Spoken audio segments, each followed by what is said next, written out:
Hey guys, Mumbles here with another New World video, and today we're going to talk about the PvE basics, essentially, or tips for PvE. A lot of people have issues fighting, especially harder or elites that have a lot more health, so they need a little bit more help trying to beat these enemies, especially in dungeons and as far as elite zones and that kind of stuff. They are a little bit more technical as far as dodging, blocking, all that stuff, what you can and what you can't block, especially if you're not running a full constitution or full strength, where you're not going to have the blocking ability as some of the other types of builds. So what we're going to go over today is essentially my 5 tips on PvE and what to do in these situations and what to look out for, what to prepare for, all that kind of stuff.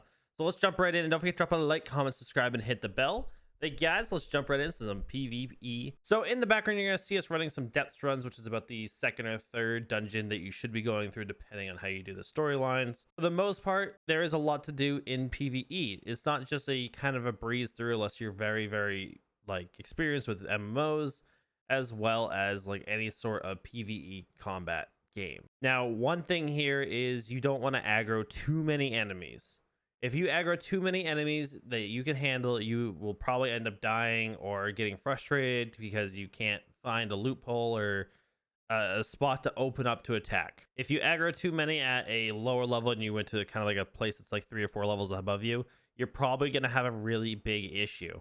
Now, if you're like a level 60 and you went to a lower level area, you can usually aggro quite a few enemies and be okay, as long as you understand what they do. The second tip here is going to be understand your utility. Understand what you have for ammunition if you're using a ranged weapon, your potions, your coatings if you're going to take those, your tinctures if you're going to take those, anything like that. If you're going to be taking damage, make sure you have your heals. If you're using mana, make sure you have your mana potions just in case. Not understanding what you have for utility could actually hurt you in the long run, because you may not know what you have. You may end up like forgetting you don't have any health potions, go into a battle and end up taking a lot of damage and not have a health potion when you thought you did, and you may end up actually not surviving. The next is understand your squad size. If you're going solo, you definitely don't want to aggro too much. If you're going with a squad, you can usually aggro quite a bit and be okay, as long as you're running a balanced squad. If you're running all DPSs, you may have a little bit of an issue if no one's running decent amount of constitution. Now, myself, I don't run any constitution, so it's really hard for me to go up like a big enemy by myself, just because I'm so squishy. I'm kind of like a glass cannon build. So understand your abilities as a squad. If you're going in solo, if you're going with 1 or 2 people, if you're going with a full 5-man or even more, understand what you guys have for your abilities together, as well as your play styles, and make sure that you're taking advantage of that ability of being a squad. Obviously, going up against like an elite boss or in a dungeon or an elite area, or just an open world, just plain elite boss, you may have some issues solo. If this is the case, jump in your faction chat or recruitment chat or help chat. A lot of people there are willing to help out. Tip number 4 is keep a track of your abilities. Make sure that you're keeping track of your cooldowns. You don't want to go in for an attack and then end up trying to hit an ability and it be on cooldown, and then you're left open for the enemy to attack you. Because again, in elite areas, they do quite a bit of damage no matter what. So make sure you're keeping track of this, guys. The last thing, and probably the most important thing, is understand your enemies.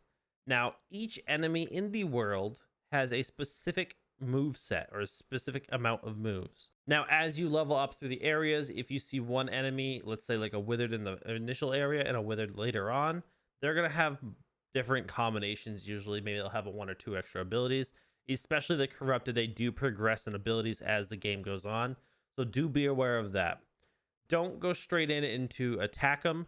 Make sure you kind of go in, maybe dodge or block, see what their abilities are, see what you can block, see what you can't, see what you can dodge, or see what you cannot. You want to make sure that you can understand their ability set to better defeat them. Now, if you've seen an enemy before in the same area, you can usually just kind of jump right in because you already know their move set.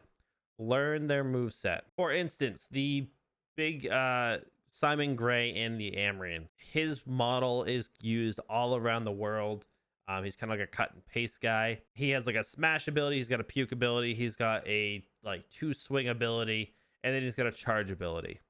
Now, any brute like character, or so you can kind of understand what they're going to come in with and what they're gonna have for abilities. That way you can better prepare yourself to take down these enemies. This is probably the most useful one, because if there's a new enemy and you kind of just run in there, they can do something you don't expect and you're gonna end up paying for it. I don't know how many times I've run into a boss fight or an elite area, not understanding the enemies went into attack, and then them having some crazy stun lock chain of abilities that just doesn't allow you to do anything. You end up dying. This is quite frustrating, and as well as very easy to counter as long as you know the enemy. If I just took a few seconds and essentially just learned and didn't attack right away, I probably would have been better off and didn't die 2 or 3 times before. So to recap, again, don't aggro too many enemies. Aggro only what you can handle. Pay attention to your utility. Pay attention to who you have in your squad and your abilities of that squad, and your just overall kind of cohesiveness of your squad. If you're running with a squad,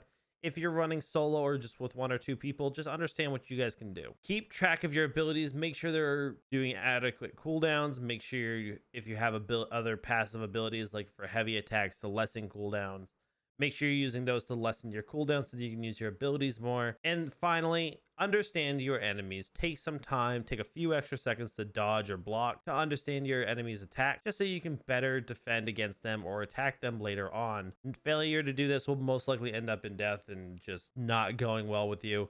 I always take a few seconds again to just understand the enemy if I see something new.